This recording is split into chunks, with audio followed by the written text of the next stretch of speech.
Plus ടുവിൻ്റെ certificate നഷ്ടപ്പെട്ടാൽ അല്ലെങ്കിൽ അതിൽ തിരുത്തൽ ആവശ്യമുണ്ടെങ്കിൽ എന്ത് ചെയ്യണം? ഒരുപാട് പേര് ചോദിച്ച ചോദ്യമാണ്. അതിനുള്ള ഉത്തരമാണ് ഇന്ന് ഈ വീഡിയോയിലൂടെ നൽകുന്നത്. ആദ്യമായിട്ടാണ് നിങ്ങൾ ഈ ചാനൽ വിസിറ്റ് ചെയ്യുന്നതെങ്കിൽ ഈ ചാനൽ സബ്സ്ക്രൈബ് ചെയ്യാൻ മറക്കരുത്.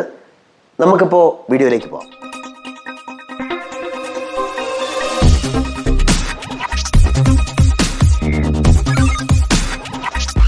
നമുക്കൊരു അപേക്ഷാ ഫോം ആവശ്യമുണ്ട്. അപേക്ഷാ ഫോം ഈ വീഡിയോയുടെ ഡിസ്ക്രിപ്ഷനിൽ നമ്മൾ ഇട്ടിട്ടുണ്ട്. ഇതാണ് അപേക്ഷാ ഫോം. അപ്പോൾ ഈ അപേക്ഷാ ഫോം നമ്മൾ പൂരിപ്പിച്ചതിന് ശേഷം നിങ്ങൾ ഹയർ സെക്കൻഡറിയിൽ രജിസ്റ്റർ ചെയ്ത സ്കൂളിലെ പ്രിൻസിപ്പലിനെ പോയി കണ്ട് ഈ അപേക്ഷാ ഫോം പൂരിപ്പിച്ച് അദ്ദേഹത്തെ കൊണ്ട് സാക്ഷ്യപ്പെടുത്തിയതിന് ശേഷം ആ അപേക്ഷയും, അതുപോലെ തന്നെ നിങ്ങളുടെ പ്ലസ് ടു സർട്ടിഫിക്കറ്റ് ഉണ്ട്, അത് ഡാമേജ് ആയതാണെങ്കിൽ നിങ്ങൾ വേറെ ഒന്നും ചെയ്യേണ്ട. അതും ചെല്ലാൻ 300 രൂപ ചെല്ലാനൂടെ അടച്ചാൽ മതിയാവും. ഒരു സർട്ടിഫിക്കറ്റിന് 300 രൂപ വെച്ച് നമുക്ക് ചെല്ലാൻ അടച്ചാൽ മതി. ഇനി നിങ്ങളുടെ സർട്ടിഫിക്കറ്റ് പൂർണ്ണമായും നഷ്ടപ്പെട്ടു പോയി, അതിന് നിങ്ങൾക്ക് ഡാമേജ് ആയിട്ടൊന്നും നിങ്ങളുടെ കയ്യിൽ ഇല്ല, നിങ്ങൾക്ക് എവിടെയെങ്കിലും വെച്ച് നഷ്ടപ്പെട്ടതാണെങ്കിൽ നിങ്ങൾ 100 രൂപയോ അതിന് മുകളിലോ ഉള്ള ഒരു മുദ്രപത്രത്തിൽ ഒരു അഫിഡവിറ്റ്, ആ അഫിഡവിറ്റിൻ്റെ മാതൃകയും നമ്മൾ ഇതോടൊപ്പം കാണിക്കുന്നുണ്ട്. ആ അഫിഡവിറ്റും ഈ വീഡിയോയുടെ ഡിസ്ക്രിപ്ഷനിൽ ഇട്ടിട്ടുണ്ട്. ആ അഫിഡവിറ്റിൽ പറഞ്ഞിരിക്കുന്നത് ഇപ്രകാരമാണ്: നിങ്ങളുടെ പ്ലസ് ടു സർട്ടിഫിക്കറ്റ് എന്തെങ്കിലും നിങ്ങൾക്ക് തിരിച്ച് കിട്ടി, അതിൻ്റെ ഡ്യൂപ്ലിക്കേറ്റ് എടുത്തത് നിങ്ങൾ തിരിച്ച് തന്നുകൊള്ളാം എന്ന സാക്ഷ്യപ്പെടുത്തുന്ന അഫിഡവിറ്റാണ്. അത് ഒന്നുകിൽ നോട്ടറിയോ, അതല്ല നിങ്ങൾ ഒരു മിലിറ്ററി ഉദ്യോഗസ്ഥനോ നേവി ഉദ്യോഗസ്ഥനാണെങ്കിൽ അവിടുത്തെ കമാൻഡിംഗ് ഓഫീസർ, നിങ്ങൾ ഇന്ത്യക്ക് പുറത്തുള്ള ആളാണെങ്കിൽ എംബസി ഓഫീസറോ അറ്റസ്റ്റ് ചെയ്തത് ആയിരിക്കണം. അപ്പോൾ അത് അതിൻ്റെ കൂടെ ഉണ്ടാവണം.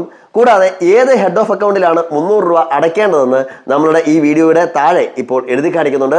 ഈ ഹെഡ് ഓഫ് അക്കൗണ്ടിൽ നിങ്ങൾ ഏതെങ്കിലും ഒരു ട്രഷറിയിൽ ആ ക്യാഷ് ഒടുക്കിയതിൻ്റെ ഒറിജിനൽ രസീത് കൂടി ഇതിൻ്റെ കൂടെ ഉണ്ടായിരിക്കും. SSLC ഒക്കെ നിങ്ങൾ പഠിച്ച സ്കൂളിലേക്കാണ് അവർ അയച്ചു തന്നിരുന്നത്. എന്നാൽ പ്ലസ് ടു സർട്ടിഫിക്കറ്റ് അയച്ചു തരുന്നത് നിങ്ങളുടെ സ്വന്തം അഡ്രസ്സിലാണ്.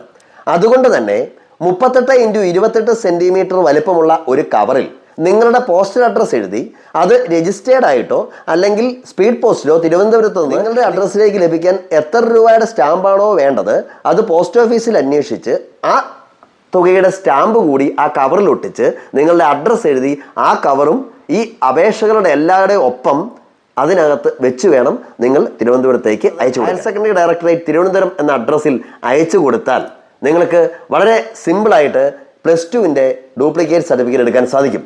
ഇനി നിങ്ങൾ ഡ്യൂപ്ലിക്കേറ്റ് എടുത്തു, ആ ഡ്യൂപ്ലിക്കേറ്റിനാണ് ഇതേ കംപ്ലയിൻറ്റ് വന്നതെങ്കിൽ ഈ 300 രൂപയുടെ സ്ഥാനത്ത് 400 രൂപയാണ് നിങ്ങൾ അടയ്ക്കേണ്ടി വരിക. അപ്പോൾ അത്രയും പ്രത്യേകമായിട്ട് നിങ്ങൾ ഓർക്കുക. ഇനി നിങ്ങൾക്ക് ഇതിനകത്ത് എന്തെങ്കിലും പ്ലസ് ടുവിൻ്റെ സർട്ടിഫിക്കറ്റ് തിരുത്തൽ ആവശ്യമുണ്ടെങ്കിൽ പ്രത്യേകം ശ്രദ്ധിക്കുക. പ്ലസ് ടുവിൻ്റെ തിരുത്തലുകൾ എന്ന് പറയുന്നത് SSLC ബുക്കിൽ കടക്കുന്നതുമായിട്ട് എന്തെങ്കിലും വ്യത്യാസമാണ് നിങ്ങൾക്ക് പ്ലസ് ടുവിനുള്ളതെങ്കിൽ മാത്രം നിങ്ങൾ 1 രൂപ പോലും അടയ്ക്കേണ്ട. നിങ്ങൾക്ക് SSLC ബുക്കിലും തെറ്റാണ് എങ്കിൽ SSLC ബുക്ക് എങ്ങനെയാണ് തിരുത്തേണ്ടത് എന്നുള്ള വിവരങ്ങൾ നമ്മൾ വേറൊരു വീഡിയോ ഇട്ടിട്ടുണ്ട്. ആദ്യം ആ വീഡിയോ കയറി കണ്ട് അതിനാവശ്യമായ തിരുത്തലുകൾ വരുത്തിയതിന് ശേഷം വേണം നിങ്ങൾ പ്ലസ് ടുവിൻ്റെ തിരുത്തലുകൾ വരുത്താൻ. അപ്പോൾ പ്ലസ് ടുവിൻ്റെ തിരുത്തലുകൾ വരുത്തുന്നതിന് നിങ്ങൾക്ക് ക്യാഷ് ഒന്നും ആവില്ല എങ്കിലും ഡ്യൂപ്ലിക്കേറ്റ് സർട്ടിഫിക്കറ്റ് എടുക്കുന്നതിന് പറഞ്ഞതുപോലെ 300 രൂപ നിങ്ങൾക്ക് ചിലവാകുന്നതാണ്.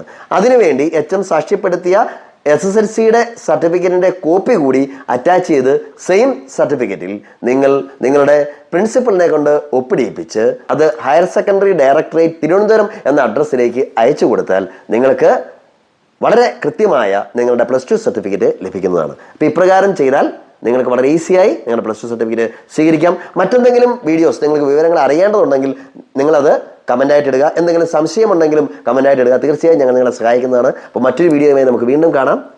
ബൈ.